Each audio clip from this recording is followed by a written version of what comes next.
Hello, this is Stuart from Hear Me, See Me podcast. And today I'm so excited about this. I'm getting to meet someone who I've been fascinated with. I'm old enough to remember it so well that lived through it at the same time. Someone who's got an amazing story that happened in the late 80s of being held hostage. And we'll talk about that immediately. But that's today I'm talking to Terry Waite CBE. How are you today, sir? Well, I'm fine. I'm a bit cold because my central heating broke down about a couple of hours before this meeting. Yeah. And I've just got it fixed. I've got a very good plumber. He's a good man. And he came round and within a few minutes he'd fixed it. Yeah, if anybody knows anything about it, he put in a new capacitor in, whatever that is. I haven't a clue. Normally they come around and they just press a switch, and like I've just accidentally knocked. Absolutely, yeah. Anyway, we're all up and running now, and I'm feeling a bit warmer. I'm glad you are. I'm freezing, but then it was appropriate because we're talking about homeless people later on, and you got to feel for them at this. I always think to myself, whenever I feel cold, I think I'm not as cold as a lot of people out there, and it always makes me feel a bit better. You're absolutely right. I mean, as you probably know, well, you mentioned it at the beginning, I spent 5 years in total solitary confinement, but I'll come to that in a moment. What I did, first of all, I mean, I've always had a certain sympathy for people who find themselves on the edge of life. And I suppose when I was young, I really had a desire to try and do something to make this rather sad world in many respects a better place. I worked in Africa, took my wife and family to Africa, and was 3 years in Uganda. And there I witnessed the Amin coup. And it opened my eyes because it was the first time in my life that I'd seen real brutality and nastiness and how unpleasant people can be. Now, I do not want to say for one moment that all Ugandans or Africans are like that. They're not. But when law and order breaks down in any society, people behave in the most appalling way. We've seen that in America, the storming of the Capitol building. You see it in any community. And law and order broke down it was broken down by Amin in Uganda. For the first time in my life, I saw someone beaten to death before my eyes. I tried to stop them, but they said, if you don't get out of the way, we'll shoot you. So that was that. Between Kampala, which is the capital city of Uganda, and a place called Jinja, a small town, about 60 miles. The River Nile runs about halfway along that journey. And there's a dam there called the Owen Falls Dam. And can you believe it? That dam became blocked with the bodies of people that had been thrown into the dam, who'd been murdered. Now, Uganda, really, the people there suffered terribly. And I've been back. I still keep in touch with them. My former African colleague just died recently. However, when I left Uganda, then I went to work in every pretty well troubled spot of the world. There's hardly a troubled area that I didn't work in. And then I was recruited by the Archbishop of Canterbury to be his special envoy, to be his advisor on foreign affairs, on matters that occurred outside the United Kingdom. I was to travel with him, and then, of course, hostage cases came to my attention. And my belief has always been that if anybody approaches the church for help, regardless of whether they've got religious belief or not, that should never enter into it, or whatever confession they are. They should be helped if the church can do anything to help them. And when people came to Lambeth Palace and said, we're in distress, we've got someone taken hostage, we don't know what to do, we're not getting any help from government or whatever, can you help us? I remember saying to the Archbishop, yes, sure, we should do something.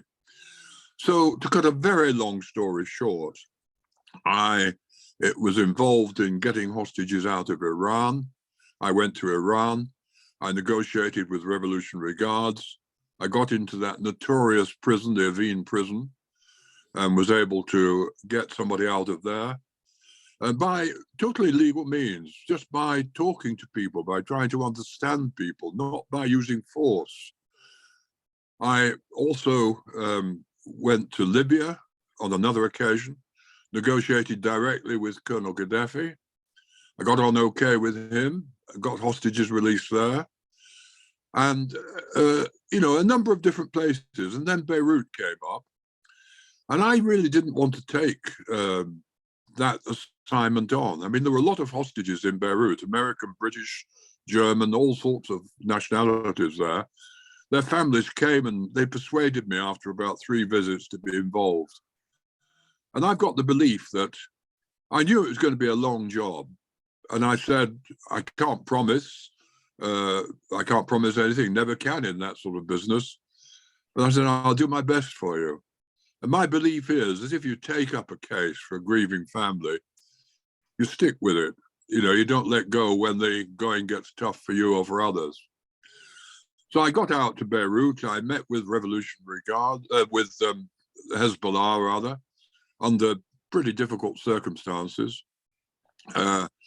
I was able to assist in the release of a couple of hostages, and then the whole thing blew up in my face because of inappropriate political intervention.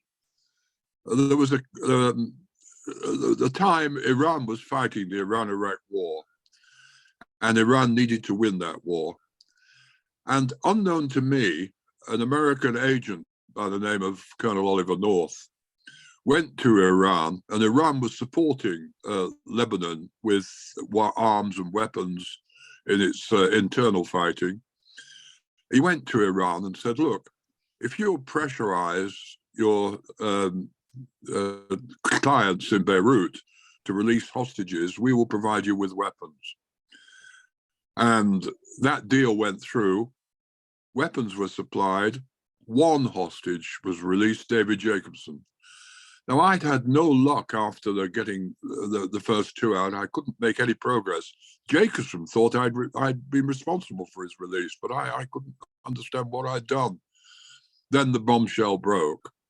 It was revealed in the press that arms had been supplied for the release of hostages. And this information was meant to be kept top secret. It was certainly kept secret from me. And it really was blown all over the press. It said it was released by a dissident Ayatollah, and that's what happened. But the worst part of it, from my point of view, was I was being linked with North. I was being accused of arms dealing, something about which I'd have absolutely nothing to do with, nothing at all. And the Archbishop said to me, he said, look, you've got to drop this now. You can't go back. I said, I've got to go back. I said, if I don't go back, I'm going to be seen as duplicitous, and the church is going to be accused of double dealing, of saying don't deal in arms on one hand, and yet behind the backs of people condoning it. I said, we can't condone that. We mustn't do it. Reluctantly, he said, after I said I'm going to resign if he didn't allow me to go back, I had to resign and go on my own. He said, very well. So I went back. Now, the situation there was this, that Hezbollah in Lebanon were suspicious of what was going on in Iran. Why was Iran dealing with America? And they said to themselves, well, simple. All we've got to do is Terry Waite knows the Americans. We'll take him and see what he knows. Now, I didn't know that. I didn't know that was in their mind, although I suspected it was a very dangerous situation. I met with them. They told me that I could go and see a hostage who was about to die. And I said, look, if I come with you, you're going to keep me for the rest of my life or for a good long period. They said, no, we won't. I said, give me 24 hours to think about it. So they said, all right. So I went away, and after asked for advice from different people, Some said, don't touch it with a barge pole. Others said, you probably be all right. And some said, well, yes, you've been given the promise, it'll be kept. My own feeling was very dubious. I wasn't at all sure. And now, don't think that I'm full of altruism. I'm not. I believe that when you do things for other people, you're very often doing something for yourself, consciously or unconsciously. Yeah. I don't think that's a bad thing, but I think it's a good thing to know it. That's what.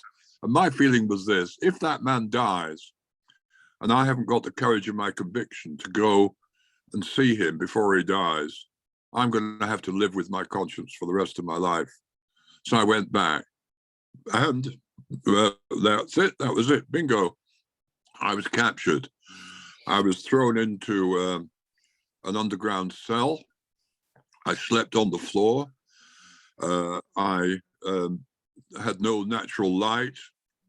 If I was in an upstairs building, metal shutters were put in front of the windows, so no natural light came in. I was chained by the hands and feet for 23 hours and 50 minutes a day. I was interrogated. I was beaten, tortured, and I had a mock execution. I never had any conversation with anybody for 5 years. I slept on the floor for 5 years and was chained up for 5 years. And it was a pretty hard experience, but I was able to survive it because, first of all, I knew what I'd done, and I was happy with what I'd done, actually, at least not betraying myself, even though it cost me an awful lot. And at the same time, of course, I was pretty fed up at what had happened for my family, for my wife, for my children, having to put them through that. But then that's how it is. That's how it was. At the end of 5 years, they released me. The whole thing was over, and I was released and came back to this country. Now, it wasn't all, excuse me, wasn't all negative, because I believe that, so many people have had worse times than myself. Of that, there's no doubt. And suffering is universal. We all suffer. Everybody suffers, but some people suffer more than others, often through no fault of their own. They've had a poor upbringing. They've had difficulties in the past. They've made mistakes, whatever, But I always believe that suffering needn't destroy. Out of it, something creative can usually emerge. One of the good things that happened from that experience for me was this. As I told you at the beginning, I've always had sympathy for people who find themselves in difficult situations. But that sympathy now was changed to empathy. Sympathy is to be sorry for. Empathy is to know what it's like, to know what it's like to be kicked around, to know what it's like to have no value, or being seen to have no value, to know what it's like to be hungry, to know what it's like to be cold, to know what it's like to sleep on the floor, to know what it's like to suffer indignity and to be tortured, and to actually be, at the end of a gun, being told you've got 5 hours to live. I know what it's like. And that made me even more understanding of the plight of many homeless people, because many homeless people have had spend, often through sometimes mistakes on their part, sometimes through no fault of their own, sometimes that's how circumstances are, find themselves on the streets without a home, without a place. And I felt, well, I really must double my efforts to try and do something for people like that, and for people in prison, as well as others in different parts of the world. And so I helped start Emmaus for the homeless in this country.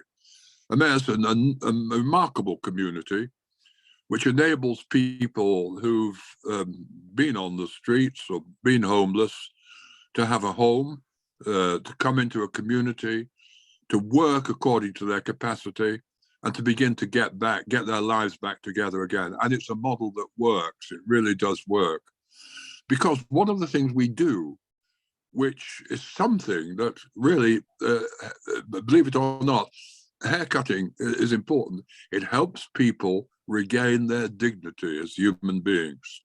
And one of the things that you sometimes can lose when you're on the streets, understandably, is you lose your dignity and you're treated as worthless. Now, when someone comes into a community, we have shops, we have retail shops, and they're interacting with the public in a different way now. They're not now the recipients of charity.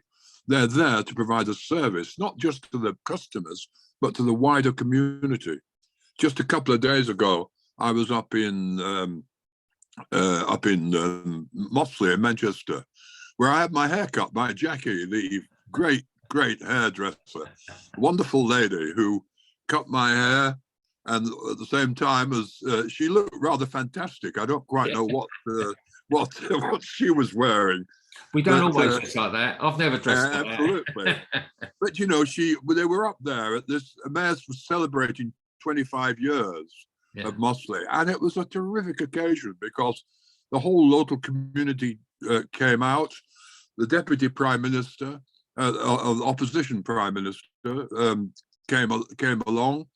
The local MP came along.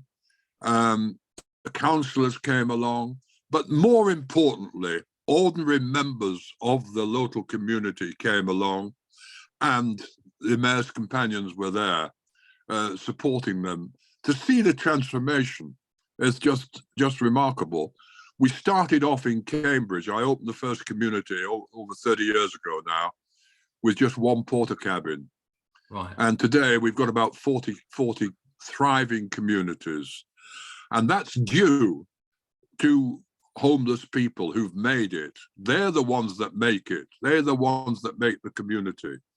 They've got abilities and talents that you would never dream of. I mean, you know, you should never, ever pass someone in the street and say, well, that person's worthless.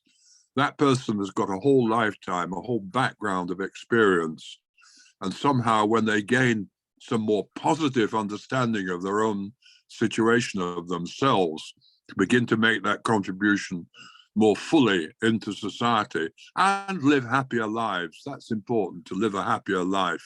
Yeah. You don't have to need to be fabulously wealthy to live a happy life, but you do need to be at ease with yourself and with your neighbor. I've always said Emmaus is not a charity. No. It is a charity officially, but it's not a charity in one sense, because when someone comes in, they're asked to work according to their capacity. Because they're not just receiving a handout. It's not just a dole out. It's a procedure. It's a community that enables people to get back on their feet. I've been with it over 30 years now. I'm getting old now. I'm 83 now. And I don't know how much longer I've got. But I can tell you one thing. I've got many good friends in Emmaus. All of them have been homeless. And we greet each other like brothers when we meet each other across the country. Yeah. Great community. And the work that is being done by simple things, a very simple thing. You say, what, hair cutting? Does that make any difference? Yeah. It makes a big difference. Yeah. It enables someone to have at least a tidy appearance, help them in their positive image, and help them on their way back into a full and more satisfying life. Yeah, I've got a few questions, because as you're talking, things are going into my mind, and just going back to your experience I remember at the time I was, we're talking like 30 odd years ago now, aren't we? So it's long time. Yeah, and I was a younger, angry man at that time, and I remember seeing a lot of things where you said you didn't hold any grudge. Or I remember you saying, even it's a long time ago, it's a bit shaded in my mind, but you're quite right. What I said was, I don't hold grudge against these people. I don't agree with what they're doing. I don't agree with hostage taking. But there's one important thing to say here. You've got to understand why people behave as they behave. What has provoked them into that? What has got... Excuse me. No problem. what has got them into that situation? I've got a rotten cold, as you can gather. Let's hope you get to Let me 84. let me just start a little bit again. You've got to be able to get to the root of the issue and say, why are you behaving as you're behaving? Yeah. I mean, many of these young fellas who come into terrorist groups, they've been the bottom of the pile, Yeah. many of them, not necessarily economically, but religiously, socially, one way or another. Yeah. They come into a group like the kidnapping groups of the past. Immediately they enter, they have a sense of identity, a sense of belonging, a sense of worth. And that's what, that's what people need. They need to be valued. Yeah. And there's a good example of this, but once they're in, they're caught. I mean, there was a case where hostages were receiving very poor food. They complained about it. And the head of the hostage group went to the captain, one of the young men who was looking after these hostages, and said what was going on. And he discovered that the young man who was looking after the hostages had been given money to buy food. He pocketed half and used the other half on food, so the hostages were suffering. So they took that man out and they shot him. They said, if you'll betray us in small matters like that, what will you do if someone comes along with a big bribe? But the point being, once they're in that sort of a group, there's no way out for them. And it's like, you can make a parallel there between that and homeless people. Once some people get into that way of living and sleeping under tables or sleeping in shop doorways, it's damn difficult to get out of it. Very, very hard. Very hard indeed. And you shouldn't give up. You should provide people with the opportunities and try and understand why. That's what I was getting at. Why are they behaving as they're behaving? And try and unlock the situation. We're too quick these days to be aggressive. We're too quick to go in and fight and think we're going to win battles by fighting. We don't. No. We lose them. An enormous cost is placed on individuals and on the innocent, on women and children. Dreadful. One of my favourite sayings is you need to surrender to win. Yeah. And, I could never have got that when I was younger. And at the time I'm talking about when you went through your ordeal, me being a very angry young man, and if I can tell you, because I wanted to talk about forgiveness, because forgiveness is a fascinating and valuable thing that I always think about. I was, when I was a young man, when I was a kid, I was a very young kid, I was abused by a man who lived nearby. And it twisted my thinking. And then as I got into adulthood, I got alcohol. I was an alcoholic and I was taking drugs and all of these things. And my resentment and my anger was feeding my aggression. And it was actually making me work. It was harming me over and over again. And it wasn't until I got to the age of 44 and I got into recovery that I've seen many counsellors and professors and and I would never put the blame of the consequences of my drinking. It was always because it's understandable that I would, because of what happened to me. And it wasn't until I looked at forgiving that then I could let it go and it had no more effect. I went back to Beirut to meet with my captors some years later. Yeah. And we had a reconciliation. Yeah. They said they apologized for what they'd done. Yeah. And but going on to anger, I wrote a poem about anger. It's very short. I can remember it now. And anger is like a consuming fire, seeking all whom it may destroy. Do not extinguish the flames totally, but calm yourself by the gentle glow of the embers. In other words, saying, it's a normal human emotion. We all have it. Yeah. It's provoked by various things. You can never get rid of it completely. No. But what you can do is you can take it and turn it and enable it to be used constructively to warm yourself. Yeah. And I think that's what you were able to do in your life, so it seems. Yeah. And from that came an understanding of myself, and gradually I healed. And the process of helping other people helps me constantly, and that's why, and as you said, there's no such thing as an altruistic act, really, because I get so much from what I do that it heals me, and I get much more than anything that I give. I get back more so. Yeah. And another thing that I was going to say about was I agree totally when you talk about Emmaus. I mean, funny enough, we're 8 years old this week. Haircuts for Homeless, and I started on my own in Romford in the Salvation Army. I was just going over there talking to guys about alcoholism, trying to help them, and then I saw a guy in America making over homeless people with a haircut, and I thought, this week I'll go and I'll do the same. And it turned into that a few people came to help, and then on Monday we opened our 80th project, and we've got over 600 volunteers, and we've now given over 50,000 haircuts. Amazing. And it's a wonderful thing. But so obviously all around, we now have the UK and we're in Ireland, and I've been to so many. I could write a review on homelessness because I've been everywhere and seen them all, and they vary from sort of somewhere like a residential unit to a food, just a basic soup kitchen. And the first time I went to Emmaus, I was blown away by the positive attitude of it, and the fact of I remember the guy who was running it at the time, and he said to me, "No, we rebuild people. We rebuild the furniture. We're rebuilding people. We're not putting a plaster on. We're actually helping them heal."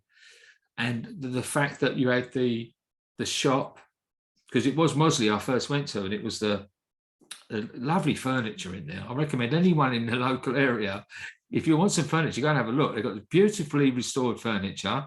And then, so the idea is someone comes in, a companion comes in, and they then learn the skills of either rebuilding the furniture, so those skills, they learn to serve in the shop. They learn all these different things at the same time that they're a resident, and they have to, they have to behave themselves, because sometimes they're not, but it gets them an idea of responsibility, so they all live together. I just thought it was the first one that I'd seen that was doing the whole package, that was really caring for people. And I believe we're in about 8 or 9 now, and I'm sure that over the next few years we'll probably have our service in all of them. And I just really love the principles of what it does. Yeah, it's absolutely true. And there are some great people working in Emmaus, and almost all of them are volunteers. We've got very few paid staff. Yeah, almost all volunteers, and that furniture is donated by the public. It's renovated and put to good use. Yeah. And so I would encourage anybody who's listening to this podcast, if you've never been to an Emmaus, just look it up on the web, and you'll find one nearby, hopefully. I mean, my aim has been to have an Emmaus in every major centre before I die. So it's a good incentive to keep living for a while or two. That's it. We've got about 40. It's so interesting, because I say my kids, I think at one point my kids thought I was terminally ill when I hadn't told them, because I kept saying, we haven't got long. We haven't got long. I said, I've got so much to do. And it was almost, I thought we'd see the beginning of the end. But it wasn't that. It was the fact that, it's such a finite time that we're here, that to make a difference. And my legacy, as you'll understand, it wasn't to be the Stuart Roberts charity or anything like that. It was Haircuts for Homeless, and I want it to go on. So I want to get to as much of the UK as I can while I'm here, but then I want it to, to carry on after I'm gone. That's really important to me. And absolutely. And the hairdressing industry has been brilliant in coming on board and helping. And the people like you met Jackie. Jackie's my queen of the north.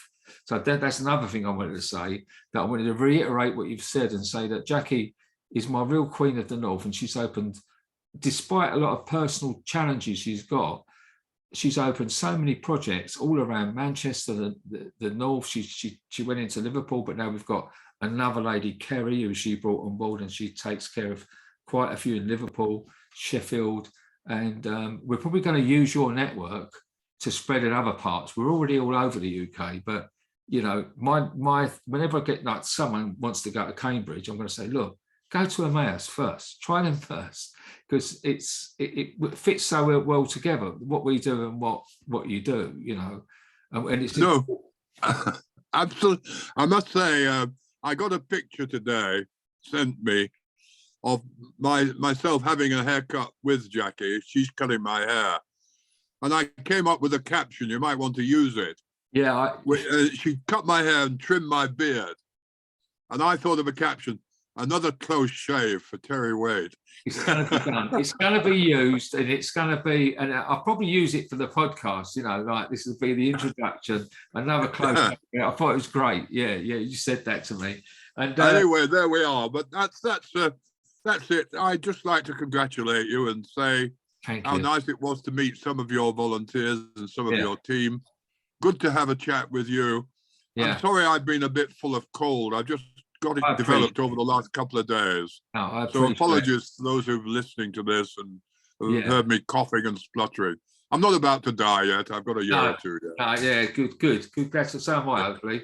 But I appreciate your time. What we'll do, we'll add the links to Emmaus and anything else you want us to add on there as well. But yeah, I really appreciate it. And please, anyone, links to your books, because I believe I did read that one of the books you wrote, you had no pen or paper in them. Yeah, that's right. Taken on trust. Yeah. I did it in my head. Yeah. And it's amazing that you could come out then and it was all in there, and it probably repeated it and repeated it. As you can see, I've got a big head. Me too. Well, look, I'll let you go, and I appreciate I appreciate your time, and thank you so much. And everyone out there, you must read this man's works, follow up about Emmaus, find out about it. We need one in every city, and well, thanks, Stuart. It's been a pleasure. Thank you so much. Bye. Bye.